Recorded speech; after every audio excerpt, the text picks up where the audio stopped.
Bonjour à tous, soyez les bienvenus ici au château du Hallet sur Montaigu-Vendée, un magnifique lieu, vous le voyez derrière moi, à découvrir. On va aller rencontrer Céline, la propriétaire du lieu qui nous attend. Vous allez voir un château vraiment magnifique à découvrir. Bonjour Céline. Bonjour Guillaume. Merci de nous accueillir dans ton magnifique château. On l'a découvert en avant-première là il y a 5 minutes et c'est juste incroyable.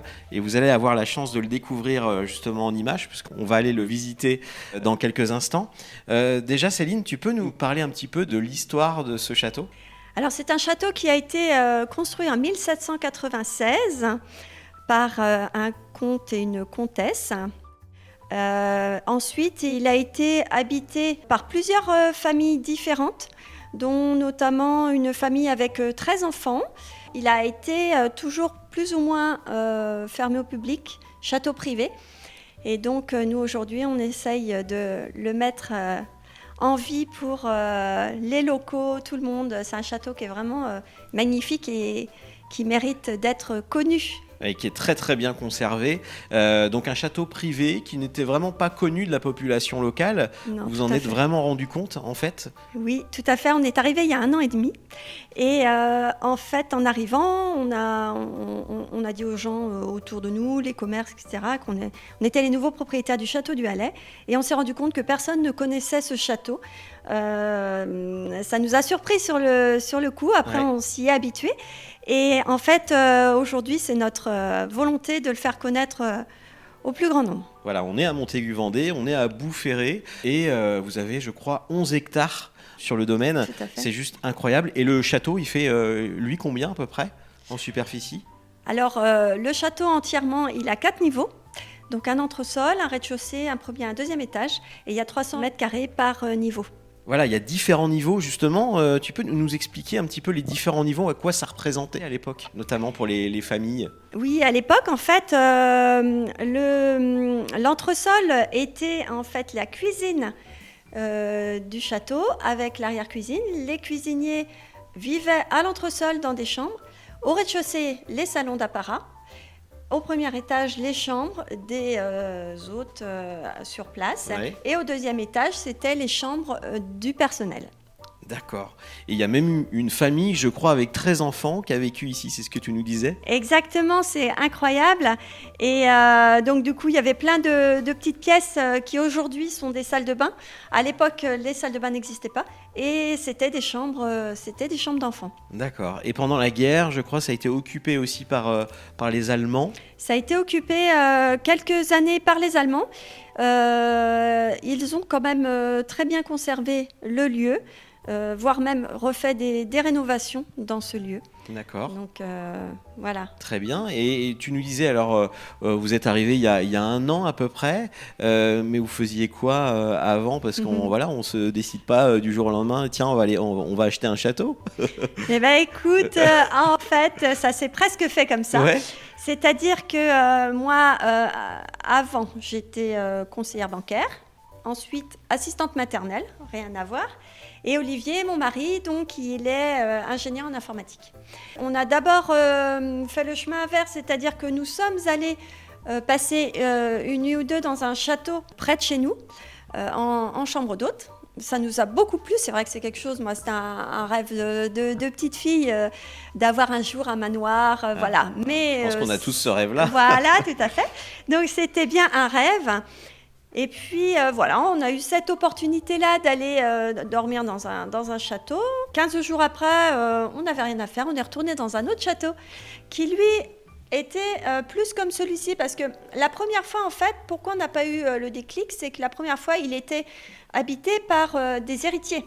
Et le château dans lequel on est allé 15 jours après, eh bien, c'était une famille tout à fait classique, comme nous. Et là, j'ai commencé à prendre des renseignements auprès d'eux pour savoir un petit peu comment ils en étaient arrivés là. Ils avaient acheté le château. Et le soir même, on était en train de dîner dans le château. On a ouvert l'ordinateur et on s'est dit, allons voir, il y a peut-être des châteaux à vendre. On a eu le coup de cœur immédiatement. Vous l'avez vu, ce château directement ? Sur Internet, on a vu cette annonce de château. On a eu le coup de cœur immédiatement. On l'a visité, on n'a rien visité d'autre. On a fait une offre et C'était le seul, c'était parti. c'était le coup de cœur. Exactement. Et justement, vous allez pouvoir vous en rendre compte vraiment. On va y aller tout de suite. On va aller le visiter et vous allez vous rendre compte que tout est resté un petit peu intact, en fait, malgré le temps. Voilà, il a été très très bien conservé. Tout à fait. C'est En ça qui est fait, les étonnant. nombreux propriétaires qui sont passés dans le château ont tous œuvré pour rénover le château sous différentes formes. Il y en a qui ont refait des fenêtres, il y en a d'autres qui ont refait la décoration intérieure, mais il a été extrêmement bien entretenu tout D'accord. au long de ces années. Et donc on va le découvrir. Alors là, on va aller dans un premier salon, alors plutôt une salle de réception justement, puisque vous pouvez accueillir des mariages, des séminaires, c'est ça? Vous pouvez.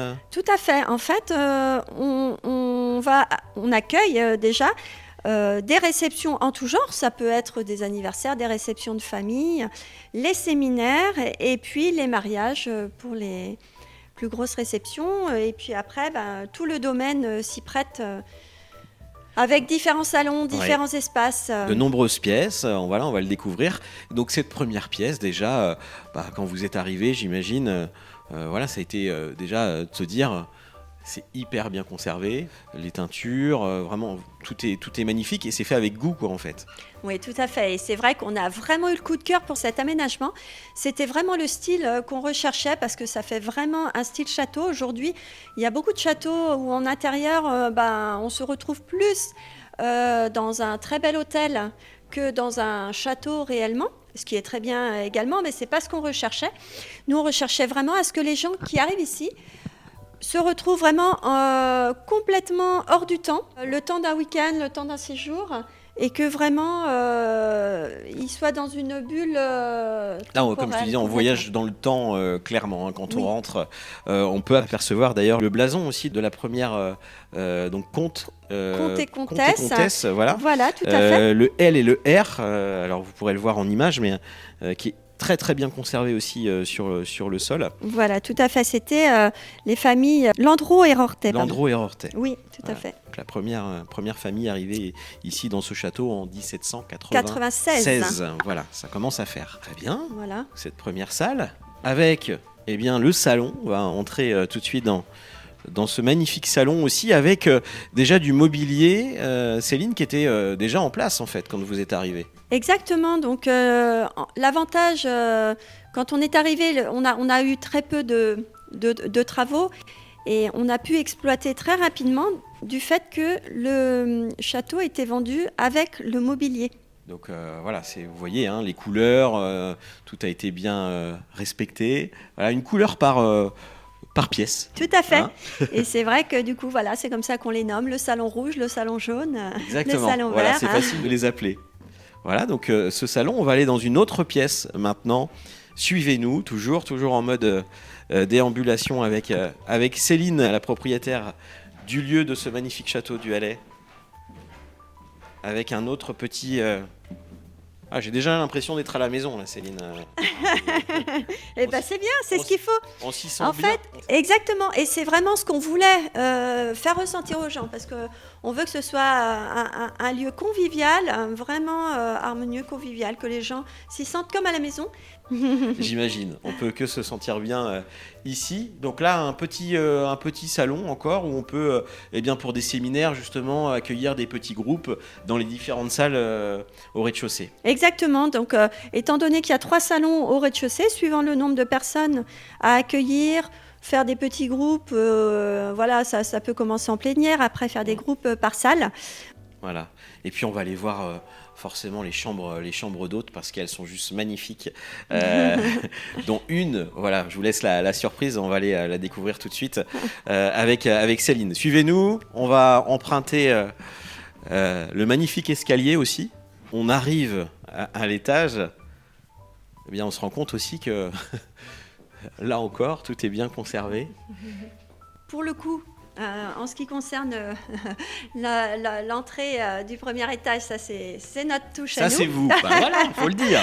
Voilà, donc on trouvait que ça s'y prêtait bien, ça faisait vraiment château.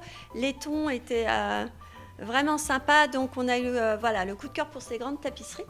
Il y a 5 chambres au total, tout à fait. Et donc, on va y aller. allons-y. Voilà. Donc la romantique, dans les tons roses. Ouais. Et c'est vrai que au niveau de la décoration, là, les tentures, là notamment, on a une grande peinture qui reprend la frise. Eh oui. Tout autour, et ça c'est un des anciens propriétaires, donc qui était professeur de dessin, qui a refait dans certaines chambres différents tableaux, différentes décorations. D'accord. Avec ces journées. La petite salle de bain qui est attenante, toujours. Attenante, vraiment, on a l'impression, comme on le disait, mais de voyager dans le temps quand on entre aussi dans ces petites pièces. Vous pourrez peut-être voir aussi en images, mais c'est toujours voilà, impressionnant. La chambre pour les enfants. C'est la chambre enfant qui est attenante donc à la chambre romantique. Voilà. Donc avec une ambiance assez chevaleresque. Ouais. On a installé des petits déguisements pour les enfants avec des petites épées et puis des costumes pour les garçons, des petites robes de princesse pour les petites filles. Forcément. Là, c'est la petite touche. C'est vrai que là, généralement, ça fait fureur. Ah, ça fait fureur, ça fait sensation. Là, le mobilier était déjà en place ici quand vous êtes arrivé. Alors, ce mobilier-là, non. Non. On l'a entièrement rajouté. C'est très grand, hein. Vous pouvez l'imaginer.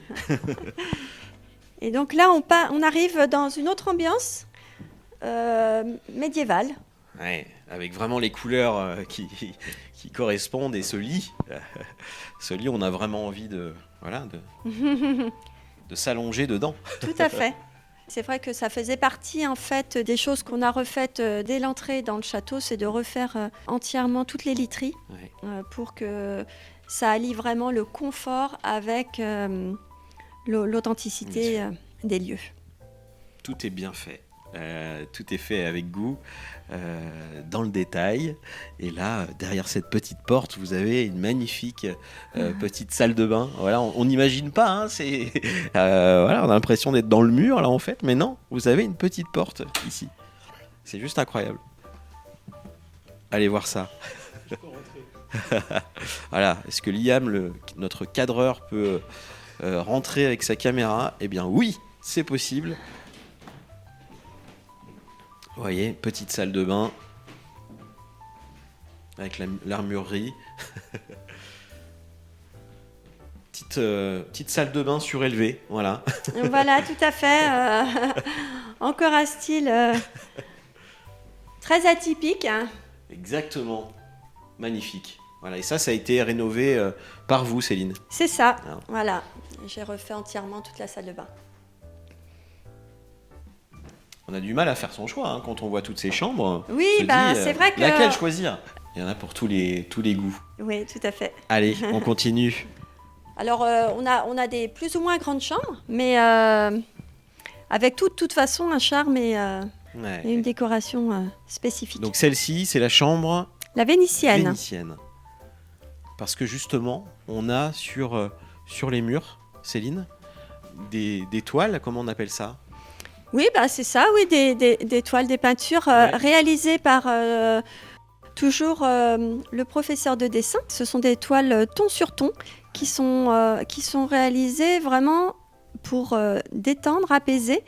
Au début, on a l'impression quand on arrive que ce sont des toiles qui sont passées et au fur et à mesure que l'œil s'habitue à la peinture, eh bien, les détails apparaissent et on voit très très bien le...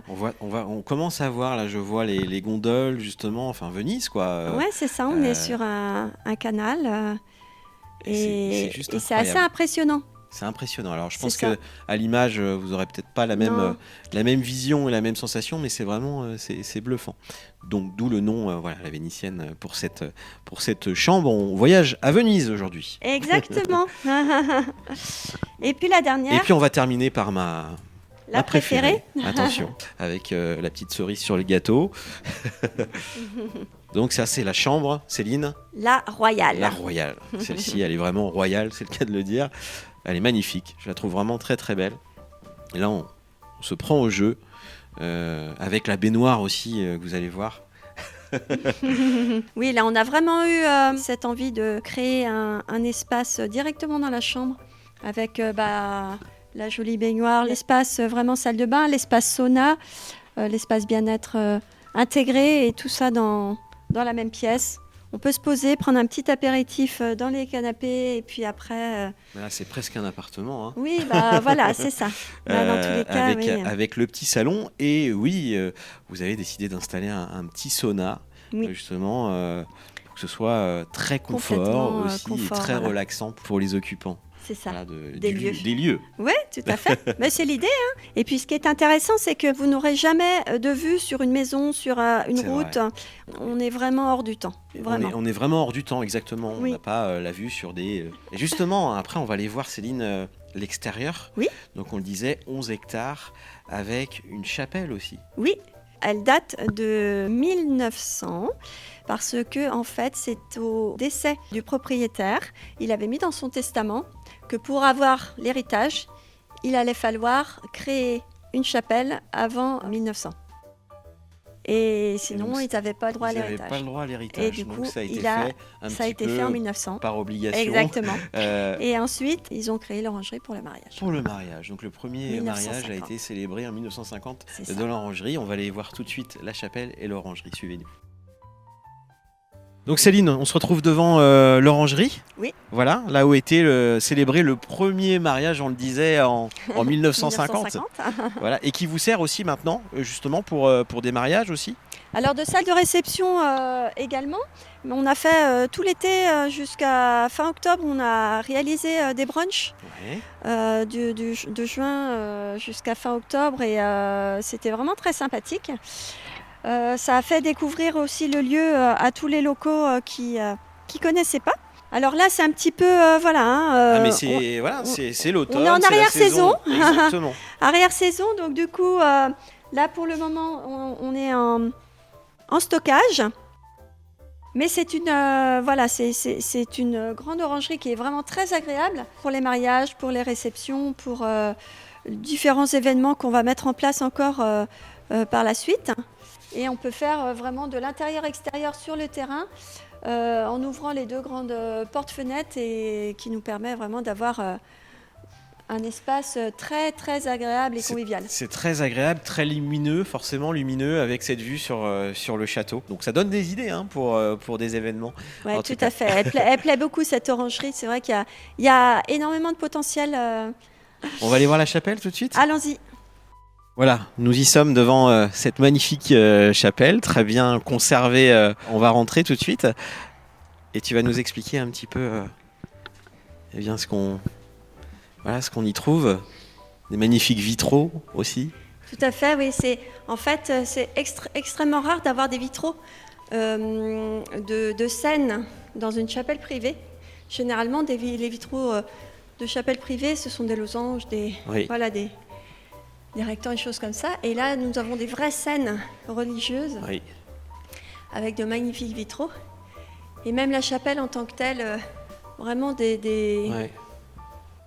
Ouais, l'hôtel est magnifique. C'est juste incroyable. Vraiment, là, on est bluffé par le lieu. Venez voir. Ce lieu, déjà, Céline pourra vous y accueillir aussi pour vous faire visiter et occuper ces lieux, ces chambres, et puis privatiser des lieux comme la chapelle ou les salles de séminaire. C'est juste incroyable. Il y a vraiment tout, avec de la place pour y mettre aussi des chapiteaux. C'est juste incroyable. Tout à fait, oui. Merci beaucoup Céline de nous avoir accueillis très chaleureusement dans ce magnifique château du Hallet ici à Boufféret, Montaigu, Vendée. Il y aura un marché de Noël, je crois, prochainement. Il y aura un marché de Noël le 10 décembre, toute la journée, de 11h à 18h, avec des créateurs en tout genre pour les cadeaux de Noël. Ça peut toujours être intéressant. Ça sera l'occasion de découvrir ce magnifique lieu également. Un grand merci Céline. Un site internet aussi pour découvrir toutes Donc on a toutes les informations sur notre site internet châteauduhallet.com. On a également les réseaux sociaux, Facebook, Instagram, LinkedIn. On a plein d'idées et on va mettre plein de choses en place dans les mois à venir. On était ravis de mettre ce beau château en lumière aujourd'hui sur Dig Radio et on se retrouve très vite pour découvrir un autre lieu. Merci Céline. Avec grand plaisir, merci à toi Guillaume.